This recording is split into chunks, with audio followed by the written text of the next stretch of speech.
A dog barks when his master is attacked.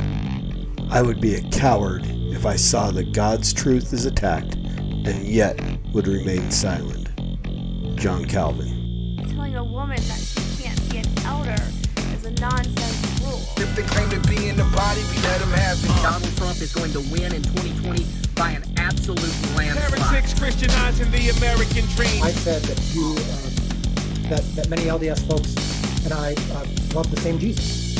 I still believe that. Sowing is a blessing from God to make you rich. Treating Jesus like a lottery ticket. The Lord spoke to my heart. Been very few times I've ever heard God be this articulate with me. And I'm telling you word for word, these words came into my heart. I'm not asking you with me. I'm asking you to brush your hair. Sharply, that's what God commanded. Hey, what's going on, everybody? Welcome back to The Master's Dog, episode 149. I'm your host, Norm the Master's Dog Dunham, a.k.a. the Evangelical Norm. So, The Master's Dog is a podcast dealing with false teachers, false prophets, false gospels, anything that comes against God's truth.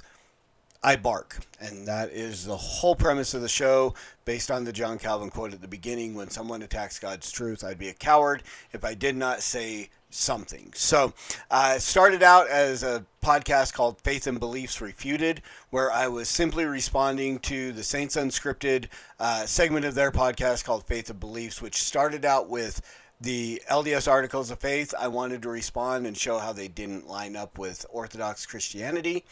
And then they continued on talking about issues of doctrine and theology and so on. And I committed to respond to every one of those videos, which I pretty much have. One or two, I didn't actually react to the video. I just threw a screenshot up and said, this thing is basically nothing. They do get into some that really don't have anything to do with doctrine or anything.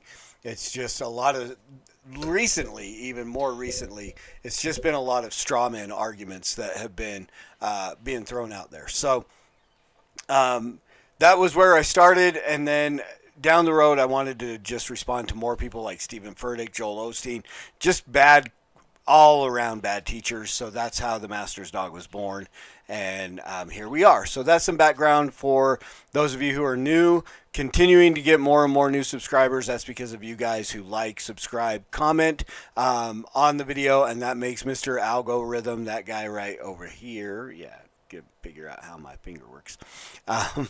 He sends the video out to more and more people who might be interested in it. And yes, I've been calling him Algae Rhythm or Algorithm far longer than Space Jam. So not stealing anything. I think they actually stole it from me or someone else. But so thank you guys. Comments are really the thing that help.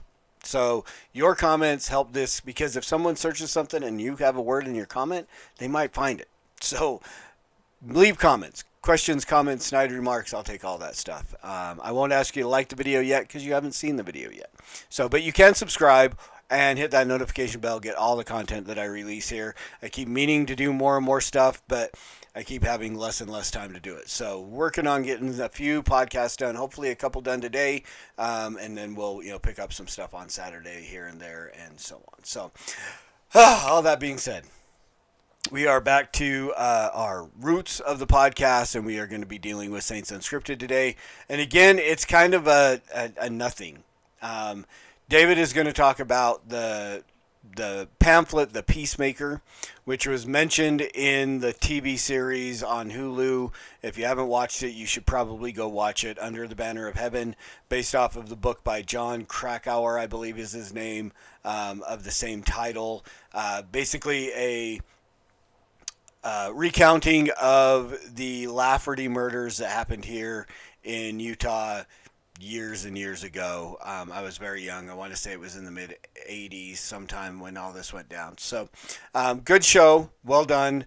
Hulu, I might do a review of it on Unsolicited one of these days. But check it out, and then you'll know exactly what David is talking about. He gives a little background on it.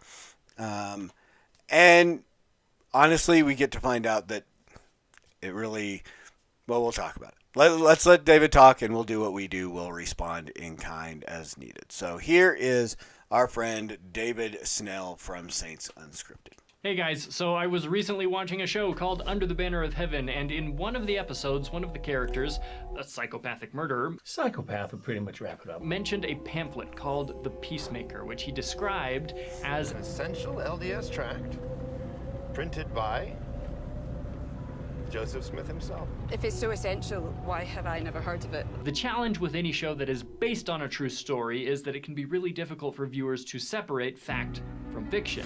Things aren't always what they seem to be. Some things are beyond belief. So that's what we're going to try to do today. What is the Peacemaker? Was it really an essential LDS tract? And just how involved with it was Joseph Smith?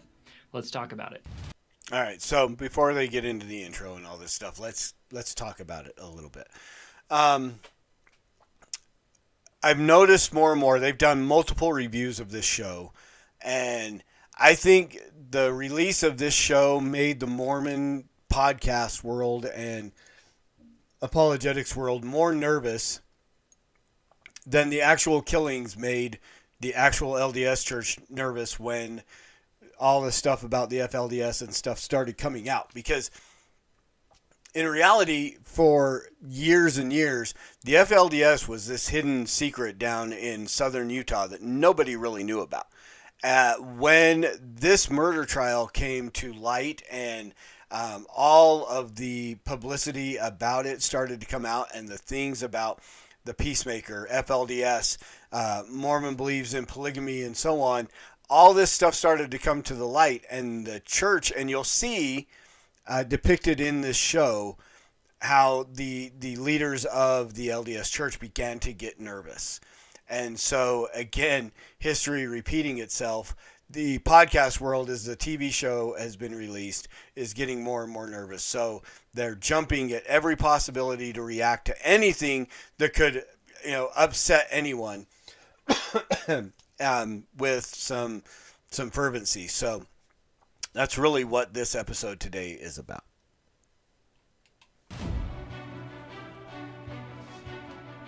Fact or fiction?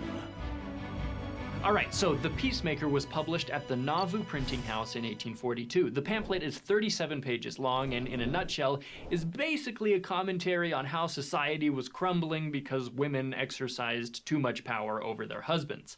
The author draws from the Bible to argue that wives are essentially valuable property to their husbands. It's really incredibly sexist. The pamphlet is also pro-polygamy, which we'll talk more about later. Here's the deal. Joseph Smith did not write this pamphlet. The author was Udney Hay Jacob. The pamphlet was apparently an extract from an unpublished book that Udney had written sometime before March 1840, which was when he corresponded with President Martin Van Buren in an attempt to promote his work. Udney was not a member of the Church of Jesus Christ of Latter-day Saints when this pamphlet was published. In the preface, he wrote, "The author of this work is not a Mormon, although it is printed by their press. It was the most convenient."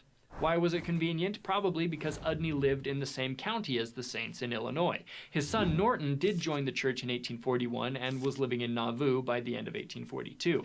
My father said he had rather heard I was dead than that I was a Mormon. In the previously mentioned letter to the president, Udney wrote, "These Mormons know but very little of me, but, sir, I know them, and I know them to be a deluded and dangerous set of fanatics. Dangerous, I say, as far as their influence goes." Udney did end up joining the church the year after the pamphlet was published, but soon left and then came back in 1845. All right, so let's deal with some of this stuff here. Again, all this stuff about Udney, Hay, and so on. I find it interesting that he says the things he says about the Mormons and then joins the Mormon church. Very convenient. He'd rather his son be dead than be a Mormon. He joins the Mormon church, right? And so there's all this stuff going on. A lot of times I honestly think that some of these people join the LDS church just for the potential power that could come with it, the status. And I mean, we see that in Mormonism today. We see the fact that there are certain family names that are elevated higher than others.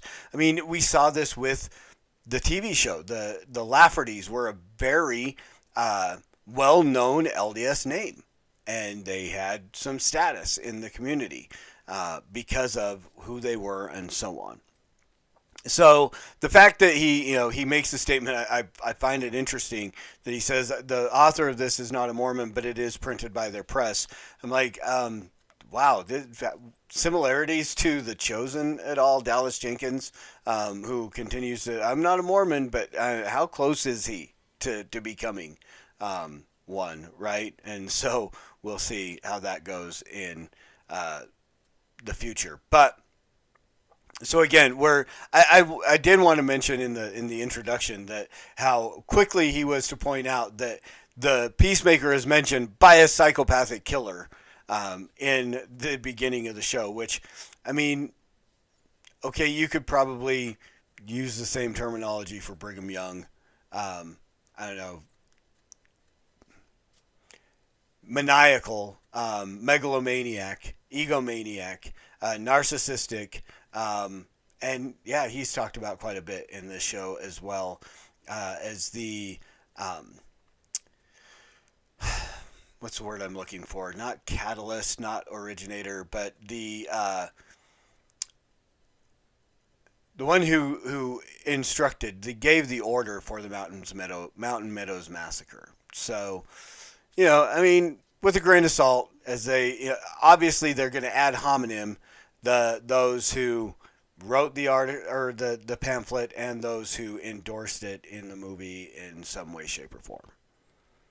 Nauvoo was convenient geographically, but rumors about polygamy were in the air in 1842, and while the pamphlet was not directed at members of the church, it could be that Udney thought it might be received with some sympathy there. In any case, it wasn't. Soon after the pamphlet came out, Joseph Smith denounced it in the Times and Seasons.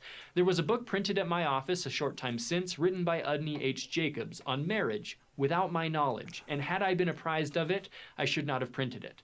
Not that I'm opposed to any man enjoying his privileges, but I do not wish to have my name associated with the authors in such an unmeaning rigmarole of nonsense, folly, and trash.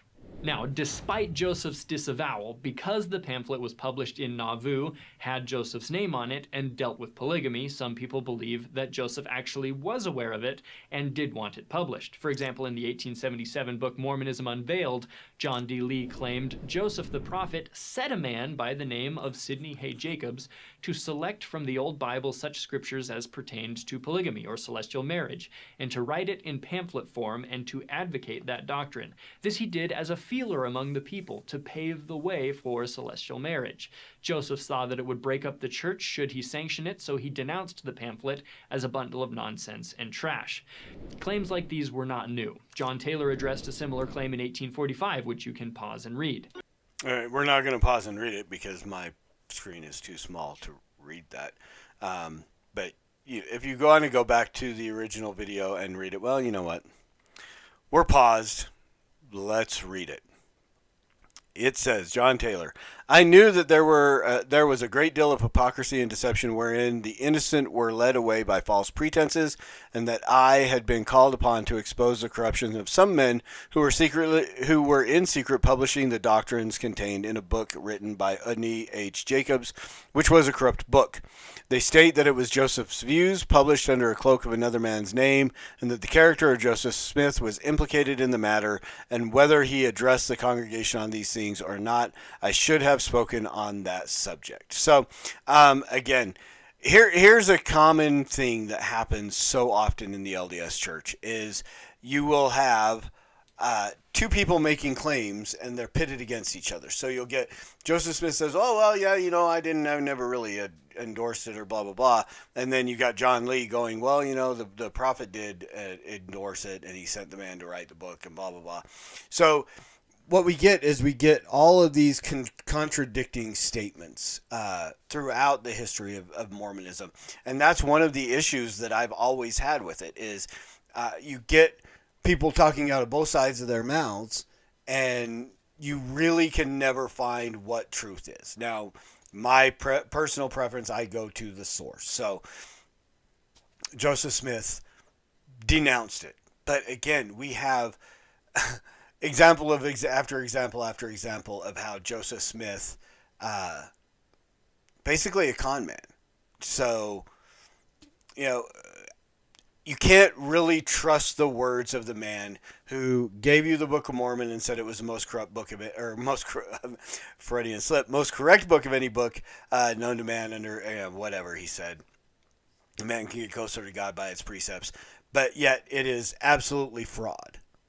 You know, the way he translated it and everything else is all con man material. So again, we have to consider all this, the constant contradiction of issues within Mormonism when we look at things like this.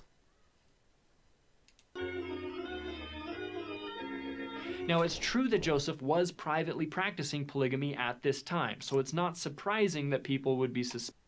Okay, let's just take that statement. It's true that Joseph was privately practicing polygamy at this time. Still, publicly denouncing it, already had multiple wives. Had not come out with Doctrine and Covenants 142, I believe it is. Is it 142 or 132 that gives us polygamy? Wow. Yep, I'm old. I need to swap out for the readers here. Pardon me for a moment while I look for this section of Mormon doctrine. So I believe it's 132.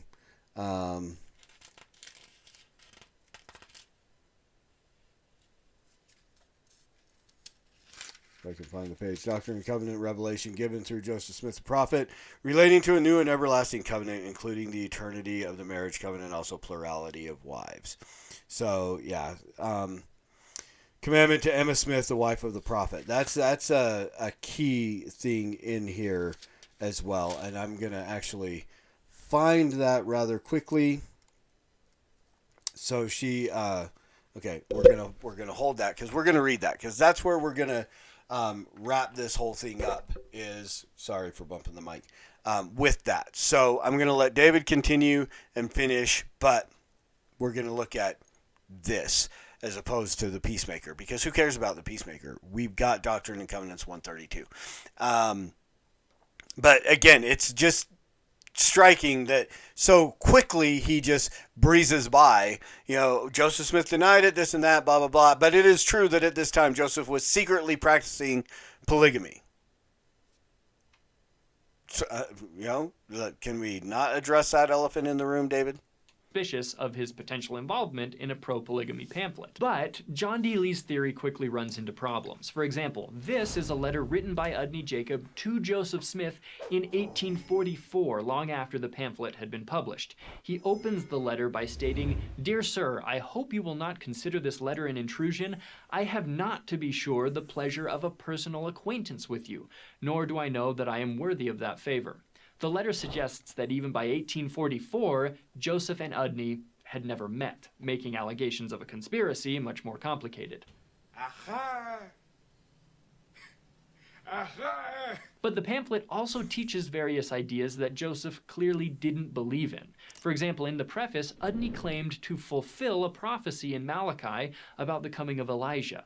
This is in stark contradiction to D&C 110, originally recorded in Joseph's journal in 1836, which describes a very different fulfillment of that same prophecy. The pamphlet also teaches that marriage ends with death. Joseph, on the other hand, had already been teaching before 1842 that marriage could last beyond the grave. Historian Richard L. Bushman noted another discrepancy that you can pause and read if you'd like. All right. Well, while we're here, and since we're pausing and reading stuff, let's read it. Joseph's family doctrine did not grow out of a diagnosis of social ills like the Peacemaker or Doctrines of the Millennium by Udney Hay Jacobs, a book favoring plural marriage published in 1842 by the Mormon Press in Nauvoo. Jacob, who was not Mormon at the time, argued for easy divorce and polygamous marriage in order to reduce the sexual influence of women and restore male authority. Society, Jacob believed, was suffering from the decay of patriarchal dominance and would perish unless men were put back in charge. Women were lording it over their husbands, Jacob thought, because of men's sexual needs. Polygamy would liberate men and restore their rightful authority. Joseph's plural marriage revelation also gave husbands the upper hand, but it said nothing about loss of control or family deterioration. The revelation was about bonding, not dominance, and its concern was to preserve family into eternity. I'm going to disagree with the whole bonding, not dominance thing because, again, we're going to read what was said to Emma Smith in Doctrine and Covenants 32, and you can tell me whether or not that's about dominance or not. So, continue. If Joseph orchestrated the publication of this pamphlet, I don't see why he would have let things like this through, which he clearly did not believe. Joseph Smith was obviously pro-polygamy at this time, but I still think it's totally reasonable for Joseph to denounce Udney's take on the issue, along with the other nonsense it contains. In an 1850 edition of the Millennial Star, Eli Kelsey offered his perspective on the issue. It's too long for me to read to you, so please pause and check it out for yourself. All right. I don't know that we're going to read this. Who cares? Because we're going to get to some interesting stuff. So if you would like to read it at some time, you can grab the original video and watch it and pause and read this. But yeah, we're going to continue on. At the end of the day, I tend to agree with Kelsey. Not everything printed in Nauvoo was for the church. Obviously, somebody at the press had to be aware of the pamphlet. Perhaps they found it interesting, but at its core, I think this was just another print job. It was quickly and forcefully denounced, and it certainly was never an essential LDS tract. It wasn't even written by a member of our faith. Is this a true story? It's a figment of a writer's imagination. I do wish there was more information available about how this came to be printed, but based on the information we do have, this is what makes the most sense to me. As always, you're free to come to your own conclusions. All right, that's it. We're done. So again, product of the author's imagination. That's your Book of Mormon right there. So, but let's look at, so the Peacemaker, whether it was written by a Mormon or not, who cares? Again, what we have Mormon scripture. We have the LDS writings of the actual, that you cannot deny were the beliefs and the teachings of Joseph Smith, because it is considered scripture by the LDS Church. But what I want to look at is the very end. So again, he says, let's start at 61. We'll read all this. And again, as pertaining to the law of the priesthood, if any man espouse a virgin and desire to espouse another, and the first give her consent, and if he espouses the second, and they are virgins, and have vowed to no other man, then he is justified. He cannot commit adultery, for they are given unto him, for he cannot commit adultery with that belongeth unto him, and no one else. And if he have 10 virgins given to him unto him by this law, he cannot commit adultery, for they belong to him, and they are given unto him. Therefore, he is justified. But again, we're looking at this, and many of the women that Joseph Smith married were not virgins, and they were not given to him. He certainly didn't have the consent of their husbands that they were still married to. But if one or either of the 10 virgins after she is espoused shall be with another man, she has committed adultery and shall be destroyed. For they are given unto him to multiply and replenish the earth according to my commandment, to fulfill the promise which was given by my Father before the foundation of the world, and for the exaltation of the eternal world, blah, blah, blah, blah, blah. And bear the souls of men, for herein is the work of my Father continued, that he may be glorified. Let's bounce down here. Where is it? And again, verily, verily, I say unto you, if any man have a wife who holds the keys to this power, and he teaches her unto the law of the priesthood as pertaining these things, then shall she believe and administer unto him, or she shall be destroyed, saith the Lord your God, for I will destroy her, for I will magnify my name upon all those who receive and abide in this law. Therefore it shall be lawful in me, if she receive not this law, for him to receive all things whatsoever I, the Lord the God, his God, will give unto him, because she did not believe and administer unto him according to my word. And then she becomes the transgressor, and he is exempt from the law of Sarah, who administered unto Abraham according to the law when I commanded him to take blah, blah, blah. Essentially, this is where, and there's another one. 54. And I command mine handmaid Emma Smith to abide and cleave unto my servant Joseph, and to none else. But if she will not abide this commandment, she shall be destroyed, saith the Lord. For I am the Lord thy God, and will destroy her if she abide not in my law. Literally, in this revelation, there is a threat against his wife. Who cares about the Peacemaker and anything it says? This is as damning a document as anything there can be. Joseph Smith is literally writing this stuff. I mean, this is gobbledygook. Nowhere biblically do we ever see anywhere where God is commanding people to take plural wives. That was all done by men on their own, of their own accord. Nowhere did God say, go take this second woman as your wife. And whether it be Abraham, whether it be Jacob, any of the men, Solomon, David, any of the men who engaged, and there was never, if we look at the reality, plural marriage always had some kind of problem that came along with it. I mean, with Hagar, I mean, Sarah cast her out, sent her off to be, I mean, we don't get that here. You don't have Joseph Smith talking about the fact that did God destroy Sarah? I mean, she died not long afterwards. Maybe she wasn't abiding by the law of polygamy, so God destroyed her, right? Sarah kicked her out. There was all kinds of animosity. You see, I mean, the 12 tribes of Israel came from the fact that these women who were all married, the two sisters initially, and then they're giving their handmaids. All these children are being born because there's competition going on for the love of the husband. It's not a positive thing.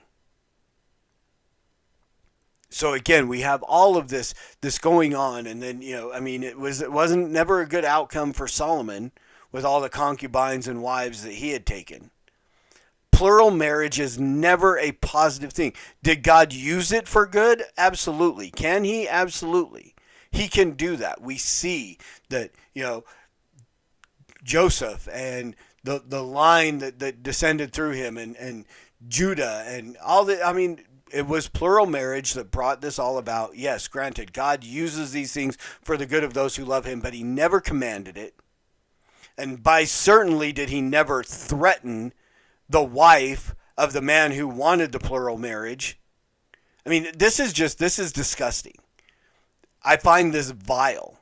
And the fact that at any point in time, this should be the turning point for every member of the LDS Church to walk away when they read this garbage.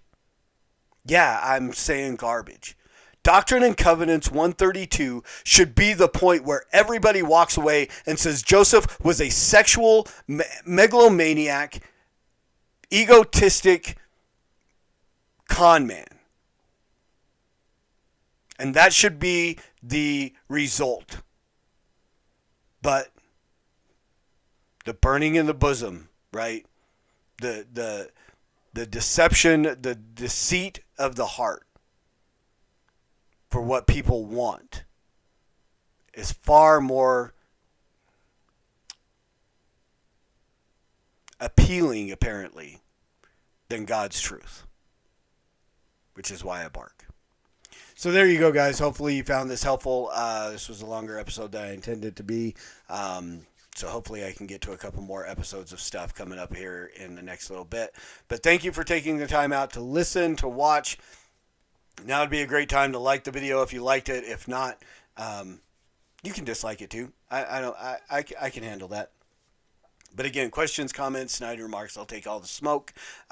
Subscribe, share, do all that stuff. Help the channel out if you would. I would appreciate it. And always, as always, preach the gospel at all times.